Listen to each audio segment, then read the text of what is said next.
तुम्ही अनुभवला?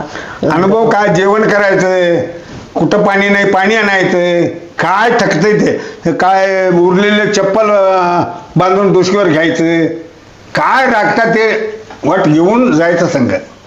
काय घटना घडली असेल, काय हे झालं असेल तुम्हाला? कुठं बकरी, आता बघा त्या 5 वर्ष झाल्यावर घटप्रभाला गेलो, गोंडे रामांना होता, 250 बकरी खांड रानात अडकलं शेतात, पाऊस लय मोठा पडला, मग बकरी येणार कसं? 2-3 खांड इथं घटप्रभाला आणलं घट टाकाला आणि 1 खांड राहिला. मग रामांना काय म्हणाला, आता कोण येणार नाही रे, तूच भिजून घेणार आणि तूच यायला पाहिजे म्हटलं. मग का हा ना म्हणतो, मग बकरी असं अडकल्या आता 9 वाजलंय, बकरी काढून आणायला पाहिजे म्हटलं. मग बकरी काढून आणाय म्हटलं, गेला 2 बकरी असं धरणार आणि घोंगडी असं घालून पाठीवर देणार मला. 2 बकरी? हा. आणि इथनं 1 एकर रान लवडून रस्त्यावर आणून ठेवायचं ते. दोघं 1 पर्यंत 250 खांड काढून आणलो. 1 पर्यंत 250 पूर्ण खांड काढून आणलं? हा, काढून आणलं. 2 बकरी घ्यायच्या नाही? हा, न्यायचं. असं 250 बकरी आणल्यावर आता 1 वाजलं, आता जेवण कसं? मग पाहुणे म्हणाले घरला तर जेवण देता म्हणाले, नको म्हटलं आता जेवण संपले. आता रामण्णा म्हणाला नकोच रे, तो छत्री धरून उभारणार होतो, पाऊस पडत होता तसा. मग एवढं चिप्पा आणला, जाळ केला, शेकून घेतला, तिथं जरा लावून लाव आणि सकाळी उठला झाले. मग आरमाय म्हटलं गेलो, त्यावेळेला आम्हाला भाकरी मिळाली. कुठलं? हे वनूर देसाचं. वनूर देसाईंची भाकरी मिळाली. कुठं? आरमाईला. आरबावीला? हा, ते बाबळी झाडाचं कॉर्नर लावलं, झाडामुळे वडाच्या झाडापाशी तुम्हाला तिथं भाकरी मिळाली. वनूर देसाई म्हणजे वन्नूर वरनं, बुधनूर जवळच्या वन्नूर वरनं. मित्रांनो, धोंडापम्मा आपल्यावर आहेत. बाबांनावर यांच्याबरोबर धोंडापम्मा सुद्धा त्यावेळेला होते. म्हणजे ज्यावेळेला बकरी जात होती निंगापूरला, त्यावेळेला धोंडापम्मा सुद्धा त्यांच्याबरोबर भरपूर लाभलेले आहेत. म्हणजे महादेव बाबांनावर, आप्पया बाबांनावर, बलवंत धनगर ही तिन्ही मंडळी ज्यावेळी बकरी राखायला निंगापूरपर्यंत जात होते, त्यांच्यावर धोंडापम्मा सुद्धा होते. आणि मग म्हणूनच मी धोंडापम्मांना सुद्धा या मुलाखतीमध्ये घेतलंय. तर त्यांना आपण बाबांनावर यांची सेवा कशी झाली ते विचारूया. सुरुवात कशी झाली सांगा यांची सेवेची? सुरुवात म्हणजे हे सावकारांची, भडगाववाल्यांची, त्यांची जाणं येणं वहिवाट लई. बरोबर आहे. वहिवाट असताना ह्यांच्या गावचा बी नागाप्पा म्हणून एक माणूस होता, यांची सगळी दोस्ती खातर. कुठं त्यांची शेतं, कुठं डोंगऱ्याच्या शेतापासून आजूबाजून शेतं होते. बकरी हिंडवायला बी असणार, आम्ही बी त्या डोंगऱ्याच्यातनं आंब्याच्या झाडातनं त्यांचं चारलाव आहे. ते सगळं तिथं तुंडाप्पा मूर्ती, शंकर मूर्ती, मल्लो मूर्ती, त्याच्याशिवाय येराप मूर्ती, 2 जण येरापा, ही संपूर्ण सगळी येत होती. सगळे मामापाशी बसायचे, प्रसाद खाऊन आणि जायचे आणि यायचे, असं सगळी करत होते. त्यावेळेला सावकरीन तेवढी जेवण घेऊन यायची. धाकल्या सावकरची बायको जेवण घेऊन यायची, वाढायची, करायची. ते मामा जेवत असेल तिकडे का आम्ही जाणारच नाही, तंबाखूचा नाही, आम्हाला काय करणार. मग अशापैकी संपूर्ण सगळं गोंडी हिराप्पा, रामम्मा कसा असायचा, तो नुसता ताशावर काट्या मारत नाही, तशापैकी त्याचं भांडण असायचं. रामम्मा? हा, कोण म्हटला? गोंडी रामम्मा. म्हणजे मामा संग नव नट काय रे मकडे म्हण काला मॅट जाऊन म्हणणार, तू येणार आहे बकऱ्यात म्हटल्यावर सगळे मेंढके तयार आहे. कुठे नाही का काय नाही, एवढा दरार होता. बकऱ्यात येणार आहे म्हटल्यावर सगळे मिळणार. कुठल्या गावचे ते? बडगावचे.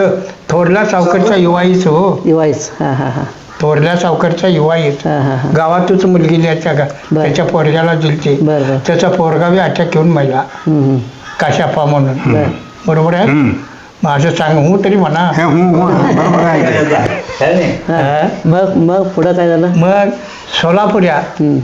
सोलापुऱ्याचा पोरगा, सोलापुऱ्या शिवी बकरी राखायला असायचे. हा.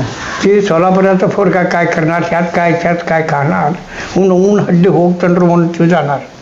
सोलापुरा निंदी आण जगदा मत इवन हिंग जगदा निघार हे गोंड्या रामाच्या नदीकडे बकरी न्यायची होती.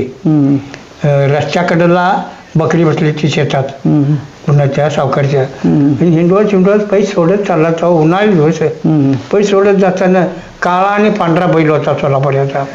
तो आवाज झोपला होता.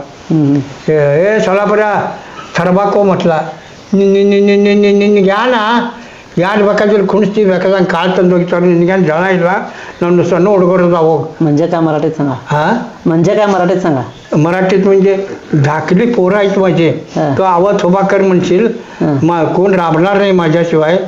आणि तुला काय वाटेल ते शेतात बकरी बसवणार, तुला कोण बी दाणं आणून टाकतात, तुला काय जळ आहे म्हणून मामाला म्हटला.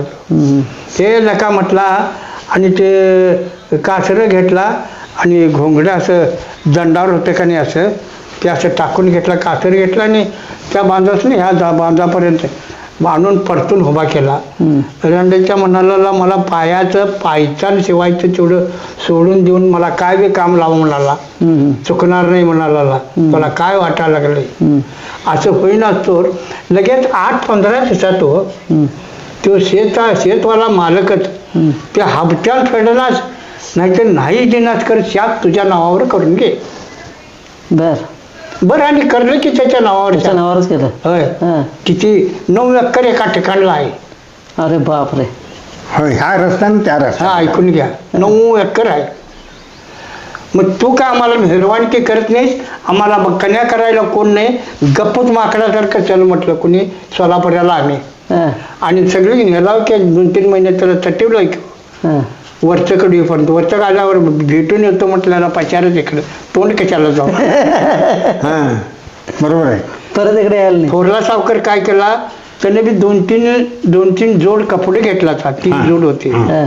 आणि मी पिल्ली धरून देणार आणि तो पिल्ली पाजवणार. तर हे सगळं कपडे कुजले ते. मी नवीन जाऊन घेऊन येतो असं धरलं तर पिसकायची हो. अरे बापरे. दैवारच सगळं दैवारच.